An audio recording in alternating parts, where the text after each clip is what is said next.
The U.S. should have a policy on the Dalai Lama. It should be the same policy as Europe and Japan. I don't actually care what it is. It can be more Germany's policy. It doesn't have to be America's policy. But don't allow the Chinese to leverage and play off one party against the other. You've got a common policy. On climate change, the United States made this incredible mistake of pretending that there was going to be a G2 agreement with China before Copenhagen. There is no G2, right? What they should have done is coordinate with the Japanese and the Europeans on how they were going to approach China so it would not have fallen apart. And you wouldn't have allowed the Chinese to be in the driver's seat on that issue. You need to have countries that actually share basic and fundamental values on these issues with the Americans to work together so that you actually have more leverage. Now, that's in the areas where the Chinese and the Americans don't see eye to eye. On areas where the Americans and the Chinese do see eye to eye, then do everything you can to try to facilitate that process. Actually, on North Korea, the U.S. and the Chinese see eye to eye. The problem is the Chinese are just in a very difficult position. I mean, what the Chinese are doing now, you'll notice. The Americans and the South Koreans have said that the North Koreans sank this corvette, South Korean corvette, the Chonan, 46 South Korean sailors dead.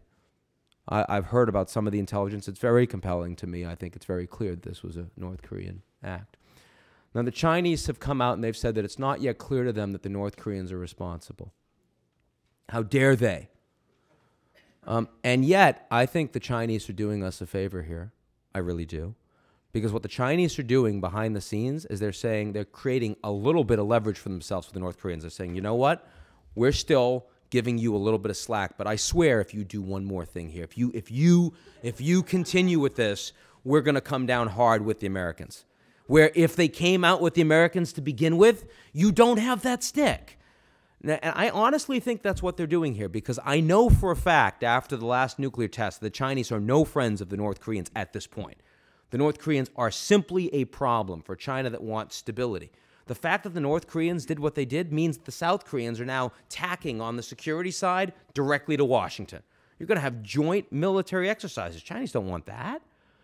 Harayama in Japan now has some justification for allowing the United States to keep their base in Okinawa, right? And this is a guy with like 18% approval ratings, right? So this is all very bad for China, but it's a tough one. And again, this environment, one thing we need to recognize, after 18 months of all of this pain, everyone says, oh, there are all of these things that are happening now that's making it worse. They're connected. You know, the Thailand explosions, they're much worse because of what's happened in the last 18 months. That's why the monarchy doesn't have as much support. That's why the red shirts are out there in such force. That's why the people are supporting them, the urban poor, not just in the rural areas, because they've taken such hits over the last 18 months. Social instability in Greece and Spain and Portugal are going to be a lot worse because of what's happened in the last 18 months. You mean to tell me that BP didn't cut more corners in the Gulf because they had to work a little harder to make their numbers? I suspect they did. I mean, you're going to have more second-order crises after this unprecedented shock to the global economic system, worst we've seen in decades. We've got to expect that. It's all linked.